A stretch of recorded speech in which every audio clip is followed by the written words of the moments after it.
റസൽമേനിയയിൽ ബ്രോക്ക് ലെസ്നറിന്റെ എതിരാളി ആരായിരിക്കും? ഒരുപാട് റൂമറുകൾ കേട്ടിട്ടുണ്ടായിരുന്നു, ഓബാഫമി, ഗുന്തർ, അങ്ങനെ പലതും. പക്ഷേ ഇപ്പോൾ ആരാണ് അത് എന്നുള്ളത് ഏകദേശം നമുക്ക് ഉറപ്പായിരിക്കുകയാണ്. മറ്റാരുമല്ല, LA Knight ആണ്.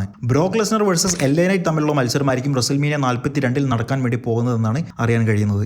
ഇതിലെ ഏറ്റവും വലിയ പ്രശ്നം അതല്ല, റസൽമേനിയ 42 ബ്രോക്ക് വന്നുകൊണ്ട് ഒരു സ്ക്വാഷ് മാച്ചിലൂടെ, അതായത് പെട്ടെന്ന് തന്നെ സെക്കൻഡുകൾക്കുള്ളിൽ LA Knightനെ തോൽപ്പിക്കുകയാണെങ്കിൽ ഇതുവരെ കിട്ടിപ്പോന്നിട്ടുണ്ടായിരുന്ന LA Knightന്റെ ആ ഒരു പകുതി ഓറയും പോയി പോകും. പക്ഷേ ബ്രോക്കിനെതിരെ പിടിച്ചു നിൽക്കുന്ന തരത്തിലുള്ള ഒരു കിഡിലൻ പെർഫോമൻസ് LA Knight കാഴ്ചവെക്കുകയാണ് എന്നുണ്ടെങ്കിൽ ഇപ്പോഴുള്ള ഓറ ഡബിൾ ആയി മാറും. ഈ ഒരു മാച്ച് സ്റ്റാർട്ട് ചെയ്യാൻ വേണ്ടിയിട്ടുള്ള പ്ലാനുകൾ എന്തൊക്കെയാണ് എന്നുള്ളത് ഇപ്പോൾ റൂമറുകൾ കേൾക്കുന്നുണ്ട്. എങ്ങനെയാണെന്ന് വെച്ച് കഴിഞ്ഞാൽ എലിമിനേഷൻ ചാമ്പറിലേക്ക് LA Knightനെ സെലക്ട് ചെയ്തിട്ടുണ്ട്. ഈ ഒരു LA Knightനെ അറ്റാക്ക് ചെയ്തുകൊണ്ട് ബ്രോക്ക് ലെസ്നർ എലിമിനേഷൻ ചാമ്പറിലേക്ക് എൻ്റർ ചെയ്യുമെന്നുള്ളതും അതുമൂലം ഇവർ തമ്മിൽ ഒരു ഫൈറ്റ് ഉണ്ടാകും എന്നുള്ളതുമാണ് അറിയാൻ കഴിയുന്നത്. എത്രത്തോളം ശരിയാണ് എന്നുള്ളത് അറിയില്ല.